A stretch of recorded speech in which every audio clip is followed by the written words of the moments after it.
시작. 그 산에서 라는 제목으로 함께 말씀을 나누겠습니다. 오늘도 우리 옆에 있는 분들 축복하며 이렇게 인사하겠습니다. 당신은 하나님의 기쁨입니다 라고 3분 이상 축복합니다. 당신은 하나님의 기쁨입니다. 당신은 하나님의 기쁨입니다. 당신은 하나님의 기쁨입니다. 아멘. 지난 한 주간 어떻게 보내셨습니까? 하반기 마지막을 보내고 또 상반기를 시작하면서 우리 맥주 감사주를 보내면서 감사의 자유를 캐자라는 제목을 함께 말씀을 나누고 일주일을 보냈습니다. 저는 일주일 동안 아파가지고 누워 있는 가운데 병상에 있는 동안 보냈는데요. 한 3일은 정말 아프더라고요. 고열의 그 두통에 진짜 머리가 너무 아파서 이걸 어떻게 해야 되나 병원에서 지어진 약도 먹고 또 플러스 알파로 약을 더 먹으면서 3일을 버텼는데요. 그러면서도 제가 전한 말씀이지만 지난주 말씀을 제 마음 가운데 새기면서 이런 생각해봤습니다. 아파도 지금 내가 이 순간 하나님을 생각할 수 있다면 이것 가지고 감사할 수 있겠다라는 생각을 하며 또 감사를 열심히 깼습니다. 감사의 자유. 우리 한 주간 동안 그런 감사의 자유들을 얼마나 많이 깼는지 모르겠습니다. 오늘 또 말씀 듣는 가운데 오늘부터는 한 9주 동안 길게는 한 10주 정도가 될 것 같은데요. 우리 팔복에 대한 말씀을 함께 나누려고 합니다. 그래서 매주 감사가 더 많이 우리 마음 가운데 채워져 나갈 뿐만 아니라 하나님께서 주시는 진정한 복, 최고의 복을 매주 더 많이 캘 수 있는 우리 하반기가 되기를 주님의 이름으로 축복합니다. 우리나라의 행복의 대가라고 불리는 교수님이 있습니다. 연세대 교수님이신데요. 세계 100대 행복학자에 선정될 만큼 굉장히 세계적으로도 유명한 분이십니다. 행복심리학자로 알려진 서은국 교수님입니다. 이분의 강의 영상을 주중에 몇 개를 듣게 되었는데요. 이분이 심리학에서 행복이라고 하는 것은 주관적 안정감이다라고 이렇게 표현한다라고 강의를 하시더라고요. 그래서 되게 낯설면서도 또 새로웠습니다. 심리학에서는 행복이라는 것을 주관적인 안정감이라고 표현하는구나 라고 이렇게 새로운 사실을 알게 됐고요. 또 이 행복이라는 것을 서술로 풀면 좋은 감정의 경험이 행복이다라고 이렇게 이야기하는 것을 보았습니다. 그래서 좋은 감정을 경험하는 것이 행복이다. 상상만으로 하는 것이 아니라 내가 실제로 경험하는 것이 행복이다. 그런데 그것이 주관적인 안정감이다. 이것이 행복이다라고 이렇게 정의를 하는 강의를 듣게 되었습니다. 그런데 오늘부터 우리가 살펴볼 예수님께서 말씀하시는 복, 이 행복은요, 주관적 안정감과는 결이 완전히 다릅니다. 이를테면 이렇게 표현할 수 있을 것 같은데요. 절대적인 안정감이다 라고 이렇게 표현할 수 있을 것 같습니다. 왜냐하면 예수님께서 말씀하시는 8복의 8가지 복에 보면 복이 있다 라고 이렇게 기록되어지는데요. 이것이 마카리오스라고 하는 단어입니다. 마카리오스. 우리 성경에 보면 심령이 가난한 자는 복이 있나니 라고 되어 있지만 헬라 원어 순서를 보면 복이 있도다 심령이 가난한 자여 이렇게 되어 있습니다. 그래서 마카리오스라고 하는 것이 헬라 원어에 가장 먼저 기록되어져 있는데요. 이 마카리오스라고 하는 뜻이 복되어라 행복하다라고 하는데 이것은요 비교급이 아닙니다. 최상급의 의미를 가지고 있습니다. 그래서 지고의 행복, 최고 높은 행복, 지고의 행복을 의미하는 것이 예수님께서 말씀해 주시는 팔복 이라는 것을 오늘 말씀을 통해서 우리가 알게 되어집니다. 그래서 오늘부터 이 팔복에 대해서 8가지 복을 살펴볼 텐데요. 오늘은 1절, 2절만 읽었는데요. 서론의 부분, 해당하는 부분입니다. 팔복을 함께 나누기 전에 우리가 이런 마음으로 팔복을 함께 나누고 우리가 받아들였으면 좋겠습니다 라고 하는 말씀을 함께 나누겠습니다. 그래서 오늘 먼저 1절, 2절을 보면요. 제가 읽어드리겠습니다. 예수께서 무리를 보시고 산에 올라가 앉으시니 제자들이 나온지라 입을 열어 가르쳐 이르시되, 제가 3개를 빨간색 글씨로 했는데요. 산, 제자들, 가르쳐, 이 부분을 오늘 함께 나누면서 은혜를 나누려고 합니다. 첫 번째입니다. 앞에 있는 화면에 우리 빨간색 글씨 한번 읽어볼까요? 첫째, 시작. 그 산에 오릅시다. 오늘 본문에 보니까요, 팔복이 선포된 장소가 나오는데 산이라고 이렇게 이야기합니다. 그래서 우리가 마태복음 5장부터 7장까지 기록된 말씀을 산상수훈, 산 위에서 주시는 말씀이다 라고 해서 산상수훈이다 라고 이렇게 부릅니다. 그래서 오늘 산이라고 나오는 이 단어를 구체적으로 살펴볼 텐데요. 근데 이 본문과 평행 본문이라고 알고 있는 누가복음 6장 17절 말씀에 보면 동일한 말씀을 예수님께서 설교를 하시는데 누가는 그 장소를 뭐라고 기록됐어요? 평지에 서시니, 평지라고 기록해 놓고 있습니다. 그래서 누가복음에 있는 이 수훈을 평지 수훈이다라고 이렇게 이야기합니다. 그러면 이것이 서로 다른 것인가? 다른 것이 아닙니다. 왜냐하면 산이라고 하는 이 헬라 원어를 보면 오로스라고 하는 단어를 씁니다. 오로스라고 하는 단어를 쓰는데요. 원어에 보면 이 오로스라고 하는 단어 앞에 토라고 하는 단어가 있습니다. 이게 무슨 말이냐면 정관사가 기록되어져 있는데요. 그래서 이 산은요, 우리는 잘 모르지만 그때 당시 예수님의 당시의 사람들은 그 산이라고 하면 거기라고 하는 다 아는 산이었습니다. 그래서 영어 성경도 보면요, 더 마운틴이라고 되어 있어서 그 산이라고 이렇게 기록되어져 있는데요. 성경의 정황 그리고 이런 단어들의 의미를 보면 이 산이라고 하는 오르스라고 하는 단어는 높은 산, 히말라야 산 같은 높은 산을 가리킬 때 쓰는 단어가 아니라 오를 만한 언덕, 우리로 말하면 제주도에 있는 오름 같은 그런 언덕들을 가리키는 단어가 이 오르스라고 하는 단어입니다. 그래서 이런 단어들과 정황들을 살펴보면요, 오름직한 산인데 이것을 마태는 산이라고 기록했고 누가는 앉아있는 사람들의 모습을 보면서 그것을 평지라고 이렇게 기록해 놓았습니다. 관점의 차이지 서로 다른 곳이 아니라는 것을 우리가 알게 되어집니다. 그리고 이것은요, 지금 또 팔복교회라고 하는 교회가 세워져 있습니다. 팔복교회, 히티산이라고 하는 곳에 지금 또 가보면요, 팔복산이라고 세워져 있는데 사진이 있습니다. PPT를 띄워주시면 저렇게 보면 저기 가운데 있는 곳이 팔복교회인데요, 옆에 보면 높은 산이 아니라 평지, 높은 언덕, 구름처럼 오름처럼 되어져 있고요. 그래서 위쪽에서 찍으면 이렇게 팔각형 모양으로 되어져 있다라고 합니다. 이 팔각형이요, 팔복을 상징한다라고 이렇게 이야기합니다. 그래서 안에 들어가 보면 일복이 헬라어로 이렇게 써 있다라고 합니다. 그래서 마태복음은 히브리인들을 위해서 기록되어져 있다는 거 다 아시겠지요. 마태복음은 히브리인들, 그러니까 유대인들을 위해서 기록되어져 있는데요, 이 산이라고 하는 단어를, 오르스라고 하는 단어를 마태가 선택한 이유는 또 다른 이유가 하나가 더 있는데요, 구약 성경은 히브리어로 기록되어져 있고 신약 성경은 헬라어로 기록되어져 있습니다. 서로 대응하는 단어들이 있습니다. 이 히브리어 단어는 이 헬라어를 쓰고 이렇게 대응되는 단어가 있는데요, 오늘 본문에 기록된 산이라고 하는 단어는 헬라어로 오로스라고 하는 단어인데 이것과 대응되어지는 히브리어 단어가 하르라고 하는 단어입니다. 이 하르라고 하는 단어가 대표적으로 쓰여진 곳이 있는데 그것이 바로 신의 산 할 때 그 단어 하르라고 하는 단어를 씁니다.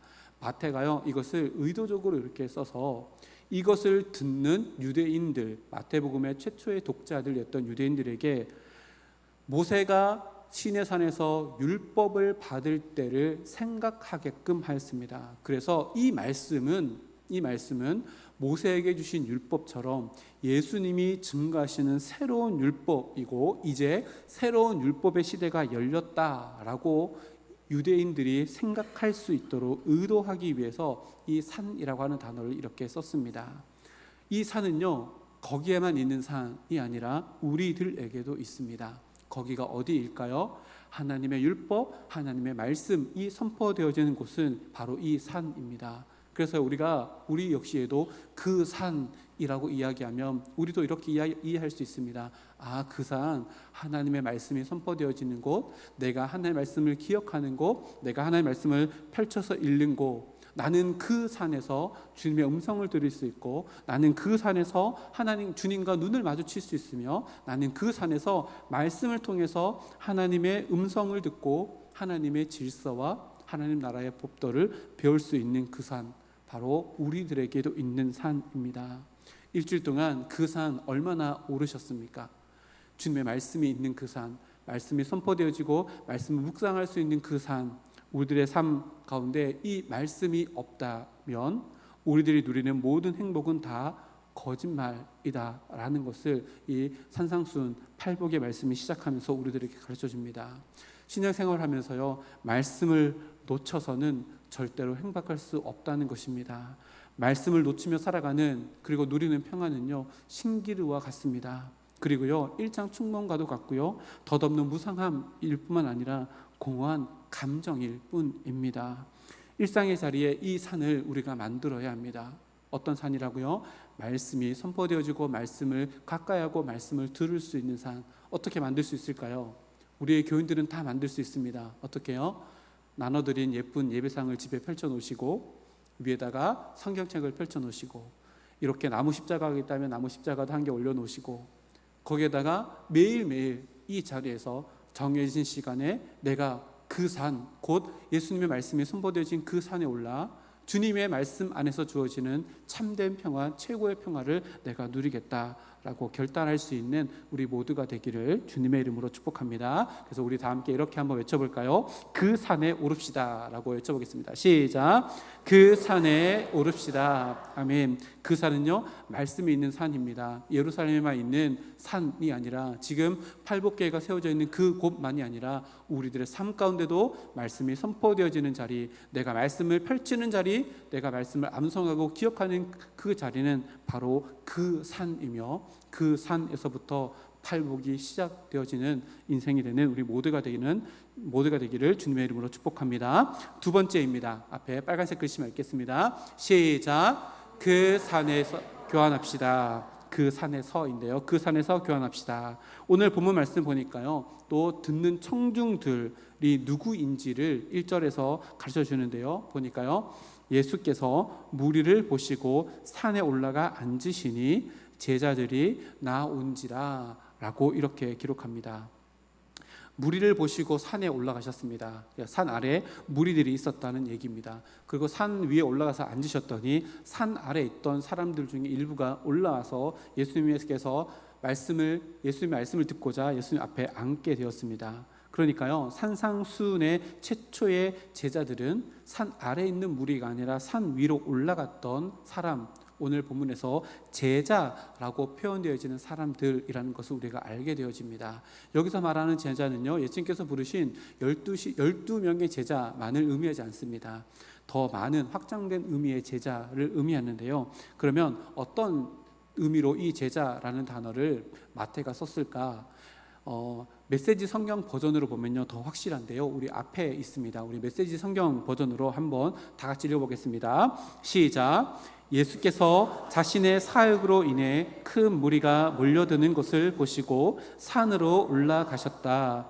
예수께 배우고 그분께 인생을 건 사람들도 함께 올라갔다. 여기 보면 마태가 기록한 제자가 어떤 사람인지를 보다 구체적으로 이렇게 번역을 해 놓았습니다. 보니까요, 이 말씀에 무리를 마태가 두 사람으로 부류로 나누었습니다. 한 부류는요, 빨간색 글씨로 기록되어 있는데요, 예수님께 배우려고 결단한 사람, 동시에 예수님께 자신의 인생을 다 내어 맡기기로 결단한 한 부류가 있고, 이 부류가 제자들이겠죠. 부류가 있습니다.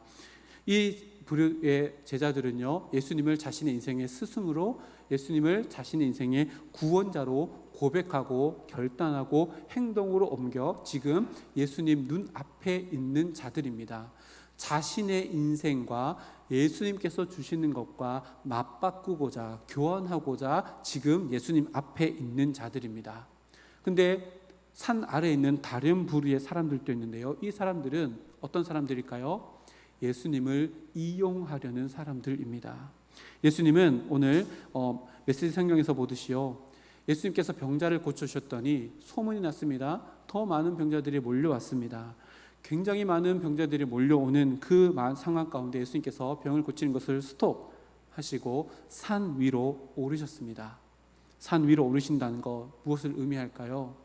예수님을 이용하려는 사람들과 예수님께 자기의 모든 것들을 다 내어놓고 예수님의 것과 자기 인생을 맞바꾸려고 하는 사람들과 분리시킨다 라고 하는 의미를 가지고 있습니다. 그러니까요, 산 아래에 있는 사람들은요, 자기의 것을 고집하고 그대로 붙잡고 있으면서 예수님께서 고쳐주시는 병 고침의 은혜를 플러스 알파로 더 가지려고 하는 사람임과 반대로 산 위에 올라간 사람들은 자신의 모든 것들을 다 버리고 포기하고 주님께서 주시는 것이 무엇인지는 모르겠지만 이것을 내 마음 가운데 새기며 그것 가운데 인생을 맞바꾸겠습니다 라고 결단한 사람이라는 것을 이 말씀을 통해서 우리는 알게 되어집니다.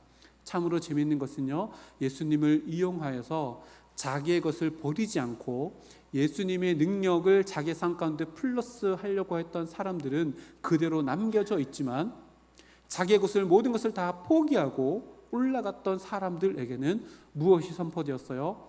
팔복, 최고의 복, 지고의 행복이 그들에게 선포되어져서 그들에게 주어진 것은요, 그들의 지금까지 살았던 인생을 다 포기하고 내려놓고 주님께서 주시는 최고의 인생, 지고의 행복을 얻는 인생과 거룩한 교환이 이루어지는 장소가 그 산이 되었다는 것을 오늘 말씀을 통해 우리는 알게 되어집니다. 여러분, 이것이 무엇을 말할까요?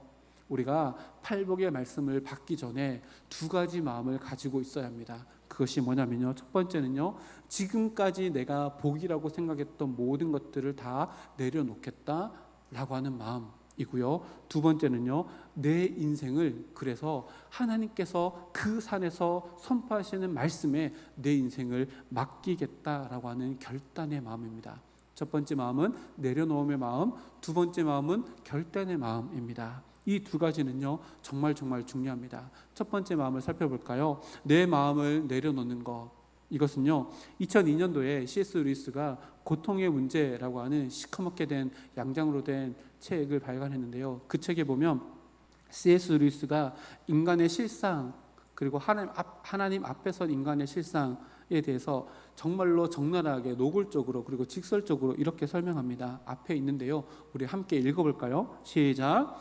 우리는 단순히 개선될 필요가 있는 불완전한 피조물이 아니라 손에 든 무기를 내려놓아야 하는 반역자들입니다. C.S. 루이스가요, 하나님 앞에 선 인간의 실체를 이렇게 표현했습니다. 우리는 단순히 개선돼야 될 필요가 있는 불완전한 피조물이 아니라 하나님 앞에서 손에 든 무기를 내려놓아야 되는 반역자들입니다 라고 이렇게 조금 무서운 표현이지만 너무나도 정확하게 인간의 실존을 표현해 놓고 있습니다. 우리는요, 우리의 것을 내려놓지 않고서는 절대로 하나님의 것을 얻을 수 없습니다. 그 산 아래에 있었던 사람들이 팔복의 메시지를 직접 듣지 못했던 것처럼 나의 것을 내려놓지 아니하면 하나님 것을 내 마음 가운데 새길 수 없다는 것을 늘 기억해야 합니다. 내 마음대로 하고 싶은 욕구, 그거는 그저 내버려 두고 하나님께서 주시는 좋은 것을 함께 내 인생 가운데 담으겠다? 아니요, 단언컨대 이것은 불가능하다고 예수님께서 말씀하십니다. 그리고 행동으로도 보여주셨습니다. 많은 병자들이 있는 그곳을 떠나서 산 위로 올라가심으로 그것을 구분하셨습니다. 우리의 죄된 본성에서 비롯된 자기 중심성이 요구하는 욕구들을 다 내려놓지 않고서는 하나님께서 주시는 지고의 행복, 최고의 행복, 팔복의 행복을 우리의 삶 가운데 담을 수 없다는 말입니다. 내 것을 그래서 내려놓아야 합니다. 바라고 고등학교는요, 우리가 앞으로 팔복의 말씀을 한 주 한 주 묵상하며 듣게 될 텐데요, 예수님께서 말씀하신 이 복이 내 속에 채워지기 위해 내가 세상에서 생각했던 그 복들을 하나 둘씩 잘못된 복의 개념을 다 잘라내는 은혜도 함께 누릴 수 있는 우리 모두가 되기를 주님의 이름으로 축복합니다. 그런데요, 이것이요, 잘려나간다 라고 하는 것은요, 아픔을 동반합니다. 좀 전에 소개드렸던 그 책에서요, 인간의 하나님 앞에서의 치료가 얼마나 고통스러운가에 대해서도 이렇게 표현합니다. 우리가 너무나 오랫동안 자기의 것으로 주장해온 의지를 하나님께 되돌려 드리는 일은 어디에서 어떤 식으로 이루어지든지 간에 본질적으로 가혹한 고통이 될 수밖에 없다 라고 그 책에 기록합니다. 이게 뭘까요?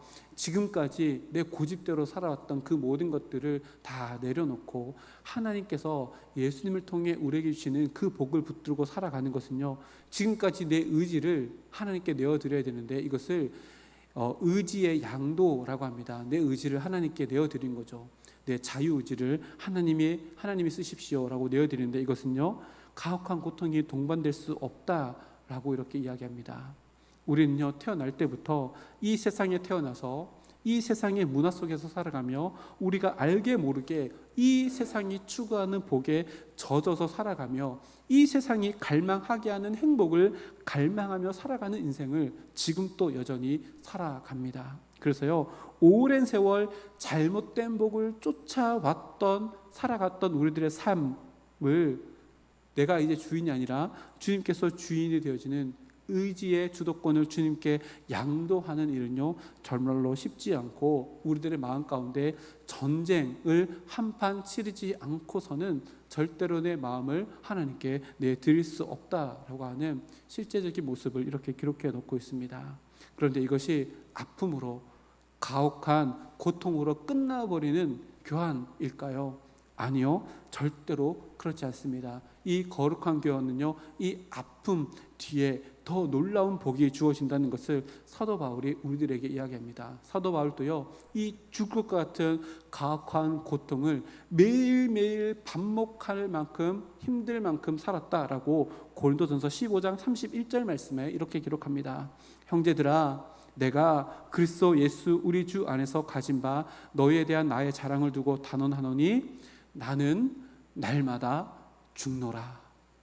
사도 바울은요 자기의 의지의 양도, 내 모든 삶의 주권을 하나님께 내어드리는 그 산에 올라가서 거룩한 교환을 하는 것들을 날마다 죽노라, 매일매일 반복하며 내 자아의 장례식을 매일매일 치렀다라고 이렇게 우리들에게 고백하며 글로 남겨놓습니다. 그런데요 이 고통을 로마서 7장에 보면 오호라 나는 공고한 자로다 탄식하며 이 아픔을 사도 바울이 경험했지만 날마다 죽노라, 왜 그 고통을 멈추지 않았을까요? 이게 중요합니다. 왜 이 고통을 멈추지 않았을까요? 자기 의지의 자아를 죽이는 것을 왜 멈추지 않고 날마다 죽노라 고백하며 이것을 내가 자랑한다라고까지 이야기했을까요? 사도 바울은요 이 가혹한 고통, 내 의지를 주님께 내어드리는 이 가혹한 고통 뒤에 있는 고통보다 더 위대한 지고한 행복을 알았기 때문에 그렇습니다. 오늘 이 본문이요 고린도전서 15장에 기록되어져 있습니다. 여러분 고린도전서 15장이 별명이 있습니다. 별명이 뭔지 아십니까? 고린도전서 15장 별명은 부활장입니다. 그 이후에 보면요 이렇게 기록합니다. 바울은 죽기 위해서 자기의 자아의 장례식을 날마다 치르는 가혹한 고통을 감내한 것이 아니라 진정으로 살아가기 위해서 참 행복, 지고의 행복, 최고의 행복을 누리기 위해서 의지를 하나님께 양도하는 그 거룩한 교환을 그 산에서 감당했다라고 고백하며 이렇게 놀라운 선포를 합니다. 고린도전서 15장 55절에서 57절 말씀입니다. 사망아 너의 승리가 어디 있느냐? 사망아 내가 쏘는 것이 어디 있느냐? 사망이 쏘는 것은 죄요 죄의 권능은 율법이라. 우리 주 예수 그리스도로 말미암아 우리에게 승리를 주시는 하나님께 감사하노니. 아멘. 사도 바울은요 알았습니다. 그 산에 올라서 지금까지 내가 붙들었던 그 모든 욕망들을 다 잘라내는 과정 가운데 가혹한 고통이 자기 마음 가운데 있어서 마음의 전쟁 가운데 힘들고 어렵지만 이것을 날마다 치르는 이유는 그 이후에 주는 진짜 행복, 부활의 생명이 내 마음 가운데 채워진다는 것을 알았기에 이것을 멈추지 아니하고 나는 날마다 죽노라. 그러나 나는 날마다 진짜로 살아가게 되노라 라고 고백하게 된 것입니다. 사도 바울은요 주님 안에 있는 참된 복을 어떻게 얻어가는지를 알고 있었기 때문에 그렇습니다. 세상에 대한 복의 죽음을 선포할 때에 비로소 하나님께서 예수님을 통해서 우리에게 주시는 팔복이 시작되어진다 것을, 이 거룩한 교환이 있다는 것을 깨달아라. 날마다 죽으면서 날마다 진정한 생명을 통해서 진정한 복을 누리며 살아갈 수 있었다는 것입니다. 팔복의 시리즈 말씀을 듣는 동안 이런 거룩한 교환이 우리의 삶 가운데 일어나기를 주님의 이름으로 축복합니다. 세상의 공허한 신기루 같은 복을 쫓아가려는 내 옛자에 대한 죽음을 날마다 선포하며 주님께 다 내어드리고, 주님께서 주시는 참된 복을 쫓아 살아가며 주님과 동행하며 거룩한 새 생명의 의지를 주님으로부터 공급받는 거룩한 교환의 은혜로 맞바꾸어서 내 삶 가운데 팔복이 경험되어지고 느껴지는 절대적인 안녕감 안에서 지고의 행복을 누릴 수 있는 성소전께 모든 권속들 되기를 주님의 이름으로 축복합니다. 우리 다시 한 번 더 두 번째 이렇게 외칠까요? 그 산에서 거룩한 교환을 합시다. 시작. 세 번째입니다. 세 번째 앞에 있습니다. 함께 읽겠습니다. 시작. 그 산에서 배워야 합니다. 아멘. 그 산에서 배워야 합니다. 오늘 팔복을 보면요, 팔복을 가르침이라고 마태가 이야기하는데요, 2절 말씀 보니까요, 입을 열어 가르쳐 이르시되 라고 이렇게 이야기합니다. 가르치셨다라고 하는 단어가 되게 중요한데요, 이 가르치다 라고 하는 단어의 히브리어 단어를 찾아보면 그 단어가요, 신명기, 시편, 예레미야 이런 데에 굉장히 많이 쓰여져 있습니다. 왜냐하면 그때 당시가 하나님의 백성으로서 어떻게 살아가야 하는가에 대한 질문의 해답이 완전히 무너져 있던 시대였기 때문에 선지자를 통해서, 모세를 통해서 계속해서 하나님의 말씀이 가르쳐지는 시기였기 때문에 그렇습니다. 그리고요, 이 신약 성경에서도요 95번이나 쓰여지는, 굉장히 많이 쓰여지는 용어 중에 하나인데요, 특별히 이 가르치다라고 하는 단어가 왜 중요하냐면 예수님의 3대 사역 가운데 하나이기 때문에 그렇습니다. 예수님의 3대 사역은요, 가르침, 전파하심, 그리고 고치심입니다. 마태복음 4장 23절 말씀을 근거로 이렇게 예수님의 3대 사역을 뽑을 수 있는데요, 예수께서 온 갈릴리에 두루 다니사 그들의 회당에서 가르치시며 천국 복음을 전파하시며 백성 중에 모든 병과 모든 약한 것을 고치시니 라고 해서 이 세 가지 가운데 하나가 가르침입니다. 그리고 가르침은요, 언제나 가장 먼저 써 있습니다. 그러니까 이 가르치는 사역은요, 예수님의 사역 중에 가장 핵심 중에 핵심인 사역입니다. 그것이 의미하는 게 뭘까요? 누구에게 가르친다라고 하는 것은요, 그 가르침을 받는 대상은요, 아직도 그것에 대해서 전혀 모르고 있거나 잘못 알고 있는 상태라고 하는 것을 의미합니다. 즉, 예수님께서 복에 대해서 가르치신다라고 하는 것의 숨은 의미는요, 이 말씀을 받는 사람들이 복에 대해서 잘못 알고 있는 상태이거나 전혀 모르고 있는 상태라고 하는 것을 의미합니다. 그래서요, 마틴 로이드 존스 목사님은요, 인간의 이런 상태를 이렇게 표현합니다. 행복이야말로 인류가 당면한 최대 문제이자 관심사라 하겠습니다. 그래서 온 세상이 행복을 추구하고 있습니다.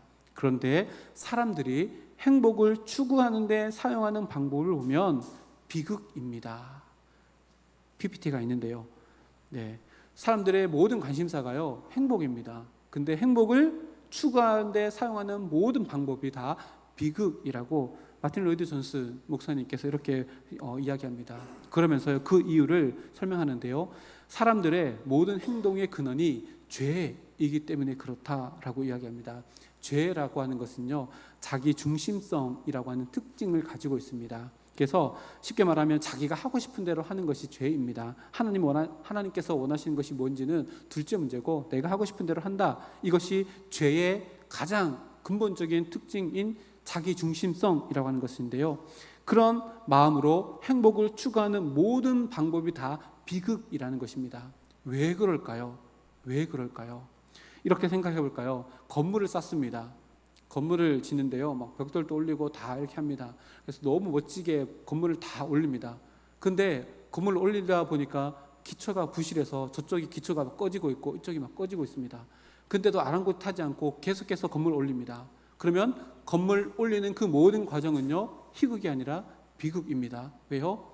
기초가 잘못되었기 때문입니다. 기초가 잘못되어졌는데 그 위에 무슨 짓을 하든, 금으로 인테리어를 하든 그것은 다 비극일 수밖에 없습니다. 왜요? 무너지는 것이 당연하기 때문에 그렇습니다.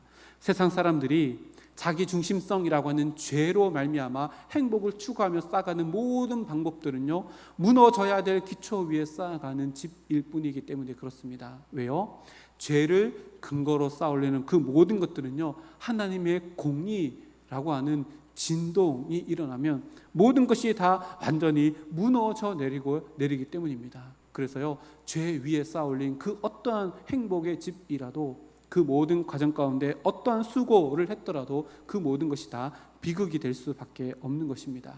흔들리지 않는 반석 위에 집을 세워나갈 때 그 모든 가정이 희극, 기쁨이 되어질 수 있는 것입니다. 팔복의 하나하나의 복은요, 그렇게 흔들리지 않는 반석 위에 행복의 집을 지어가는 과정입니다. 그 모든 과정 속에서 우리의 마음 가운데 아픔이 있을 수도 있고, 왜요? 내 것을 잘라내야 되고 잘못된 것을 끊어내야 되는 아픔이 있을 수 있습니다. 그러나 그 모든 과정이 그 아픔보다 더 아름다운 기쁨과 만족, 참된 복을 경험하게 될 것이다 라고 하는 것이 바로 이 말씀입니다. 그래서요, 우리는 그 산, 주님께서 말씀을 선포하시는 그 산 위에서 배워야 합니다. 여러분, 이것을 꼭 기억하십시오. 우리는 언제나 주님 앞에서 제자입니다.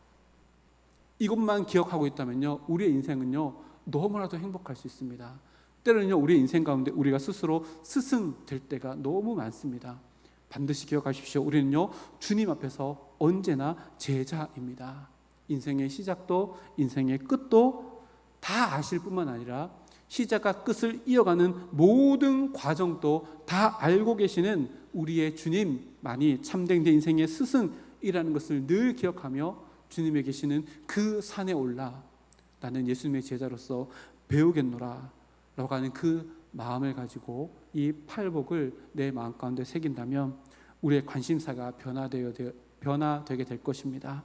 우리의 추구하는 방향이 새롭게 될 것입니다. 우리가 구하고 원하고 바라는 것이 세상과 구별되어질 것입니다. 이 은혜가 팔복을 듣는 내내 우리 마음 가운데 실제적으로 경험되어지는 은혜가 되기를 주님의 이름으로 축복합니다. 그래서 다시 한번 우리 이렇게 외칠까요? 그 산에서 배웁시다 라고 외칩니다. 시작. 그 산에서 배웁시다. 아멘. 그래서 예수님께서요, 이 가르쳐주신 이 팔복은 우리 자신들을 날마다 돌아보게 합니다. 그래서 우리들에게 결단하게 합니다.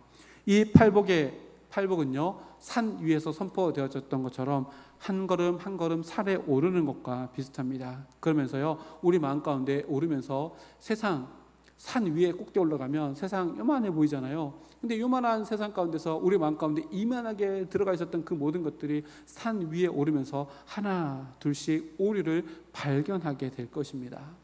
존 메가더 목사님은요, 이 팔복을 이렇게 표현했습니다. 팔복은 완전한 자기 점검을 요구합니다.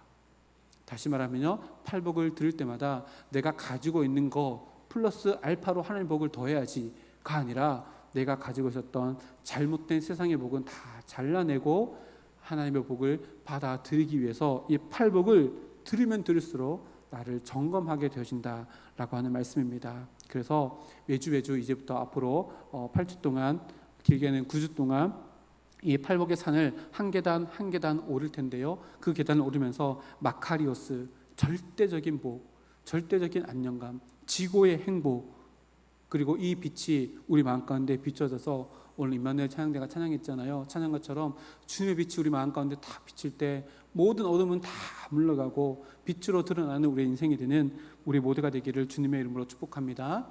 그리고 여기서 끝나면 안 됩니다. 듣는 것에서 그치는 것이 아니라요, 순종의 자리까지 나아갈 때 이것이 진정으로 우리에게 행복감을 주어집니다. 아까 그 서 교수님 강의를 들으면서 한 가지 100% 동의하는 게 있었습니다. 행복은 상상만으로 절대 되지 않는다. 행복은 주관적인 실제적인 경험, 기분 좋은 감정의 경험이다 라고 하는 것에 굉장히 많이 동감했습니다. 왜냐하면요, 우리가 순종할 때 비로소 이것을 경험할 수 있기 때문에 그렇습니다. 사도행전 1장 1절 말씀에 보면요, 누가가 데오빌로에게 두 번째 편지, 첫 번째 편지는 누가복음이었고요, 두 번째 편지는 사도행전인데, 사도행전을 쓰면서 누가복음에 기록된 예수님의 행적들을요, 이렇게 간략하게 요약해놨습니다. 1장 1절 말씀이니까요. 데오빌러여, 내가 먼저 쓴 글에는, 누가복음입니다, 무릇 예수께서 행하시며 가르치시기를 시작하신부터.